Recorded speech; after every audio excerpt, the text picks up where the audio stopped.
Hi everyone, hope you're keeping well. I'm going to read the next installment of Railway Children, so this is part 4, pages 34 to 44. Have you ever gone into a farmhouse kitchen on a baking day and seen the great crock of dough set by the fire to rise?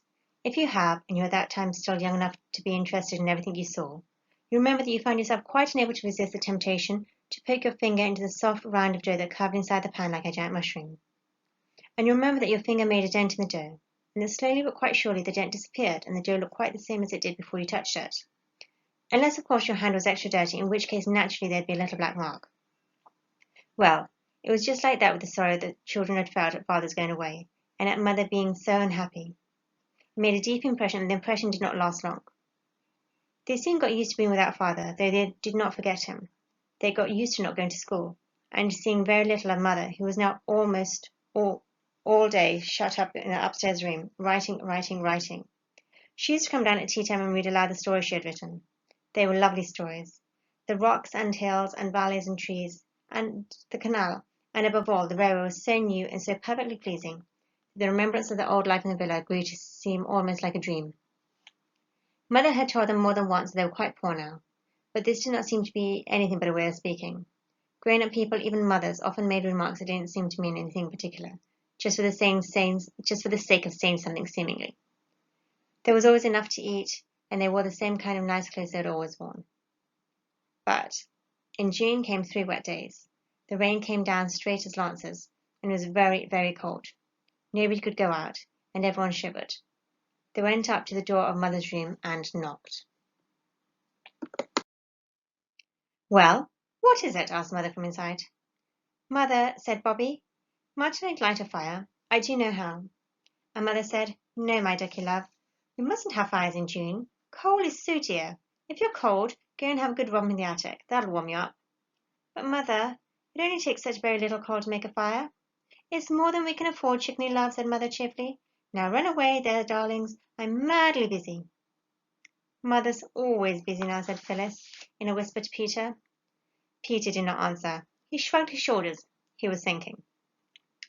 Thought, however, could not keep itself from the suitable furnishing of the bandit's lair in the attic. Peter was a bandit, of course. Bobbie was his lieutenant, his band of trusty robbers, and in due course the parents of Phyllis, who was the captured maiden for whom a magnificent ransom in horse beans was unhesitatingly paid. They all went down to tea, flushed and joyous as any mountain brigands. When Phyllis was going to add jam to her bread and butter, Mother said, "Jam or butter, dear, not jam and butter.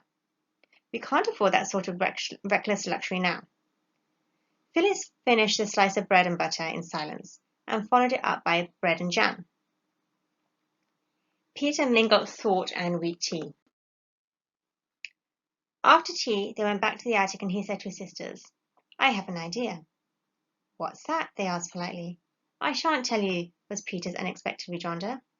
"Oh, very well," said Bobbie, and Phil said, "Don't then." "Girls," said Peter, "are all hastily tempered."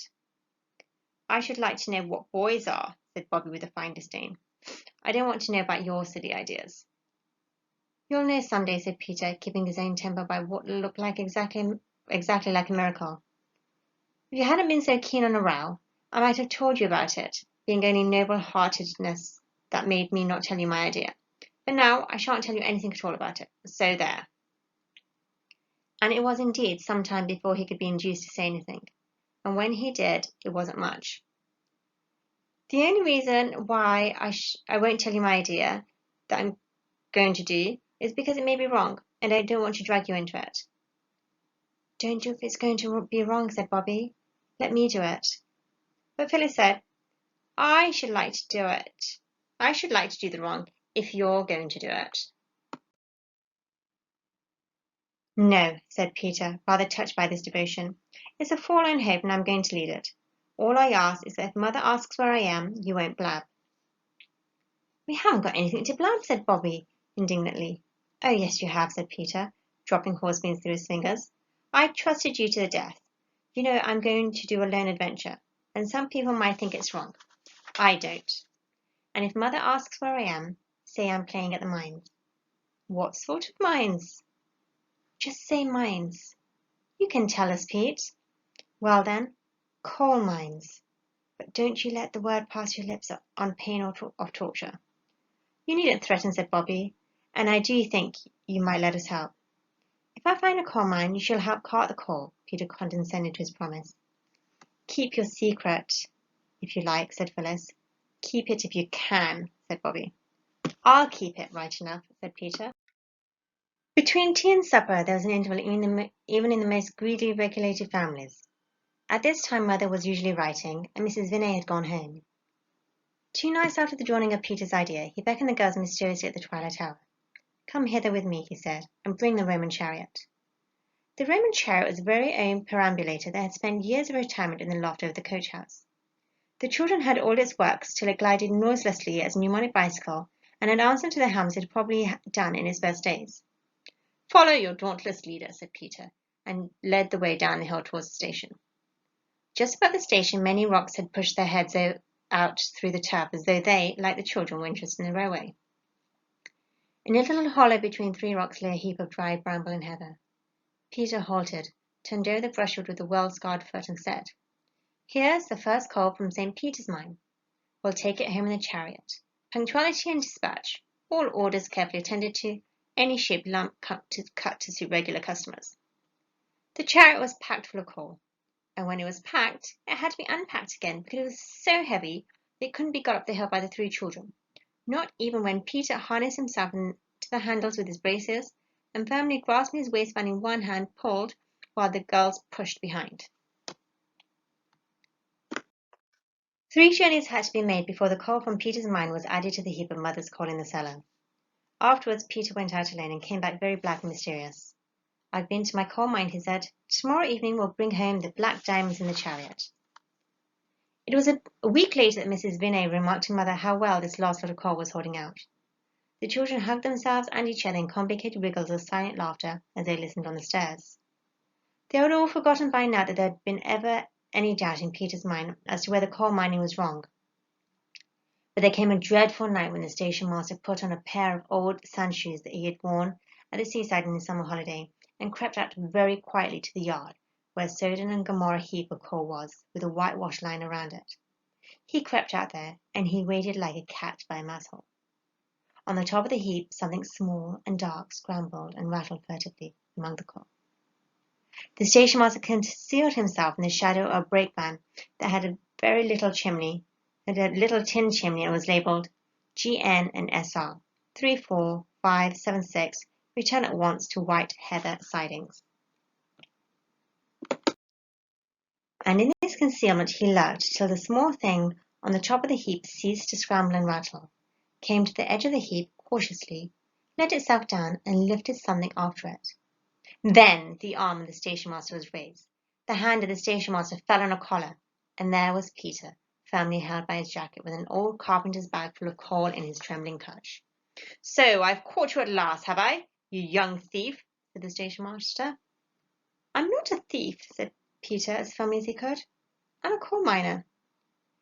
Tell that to the Marines," said the station-master. "It would be just as true whoever I told it to," said Peter. "You're right there," said the man who held him. "Stir your jaw, you young rip, and come along to the station." "Oh, no," cried in the darkness an agonized voice that was not Peter's. "Not the police station," said another voice in the darkness. "Not yet," said the station-master. The railway station first." "Why? It's a regular gang. Any more of you?" "Only us," said Bobbie and Phyllis, coming out of the shadow of another truck labelled Staveley Colliery, and bearing on it the legend in white chalk, "Wanted in No. 1 Road." "What do you mean by spying on a fellow like this?" said Peter angrily. "Times someone did spy on you, I think," said the station-master. "Come along to the station." "Oh, don't," said Bobbie. "Can't you decide now what you'll do with us? It's our fault just as much as Peter's. We helped to carry the coals away, and we knew where he got it." "No, you didn't," said Peter. "Yes, we did," said Bobbie. "We knew all the time. We only pretended we didn't just to humour you." Peter's cup was full. He had mined for coal, he had struck coal, he had been caught, and now he learned that his sisters had humoured him. "Don't hold me," he said. "I won't run away." The station-master loosened Peter's collar and struck a match and looked at them by its flickering light. "Why," said he, "you're the children from the 3 chimneys up yonder, so nicely dressed too. Tell me now, what made you do such a thing?" Haven't you ever been to church or learned your catechism or anything? Not to know it's wicked to steal?" He spoke much more gently now, and Peter said, "I didn't think it was stealing. I was almost sure it wasn't. I thought if I took it from the outside part of the heap, perhaps it would be. But in the middle, I thought I could fairly count on it only mining. It'll take thousands of years for you to burn up all that coal and get to the middle parts." "Not quite. But did you do it for a lark or what?" "Not much lark carting that beastly heavy stuff up the hill," said Peter indignantly. "Then why did you do it?" The stationmaster's voice was so much kinder now that Peter replied. "You know that wet day when Mother said we were too poor to have a fire? We always had fires when it was cold at our other house, and—" "Don't," interrupted Bobbie in a whisper. "Well," said the stationmaster, rubbing his chin thoughtfully, "I'll tell you what I'll do. I'll look over it this once. But you remember, young gentleman, stealing is stealing, and what's mine isn't yours, whether you call it mining or whether you don't. Run along home." "Do you mean you aren't going to do anything to us?" "Well, you're a brick," said Peter with enthusiasm. "You're a dear," said Bobbie. "You're a darling," said Phyllis. "That's all right," said the stationmaster, and on this they parted. "Don't speak to me," said Peter as the three of them went up the hill. "You're spies and traitors, and that's what you are." But the girls were too glad to have Peter between them, safe and free, and on the way to the Three Chimneys and not the police station, to mind much what he said. "We did say it was much us as it was you," said Bobbie gently. "Well, it wasn't. It would have come to the same thing in the courts with the judges. Don't be snarky, Peter. It isn't our fault your secrets are so jolly easy to find out." She took his arm, and he let her. "There's an awful lot of coal in the cellar anyhow," he went on. "Oh, don't," said Bobbie. "I don't think we ought to be glad about that." "I don't know," said Peter, plucking up a spirit. "I'm not at all sure even now that mining is a crime." But the girls were quite sure, and they were also quite sure that he was quite sure, however little he cared to own it.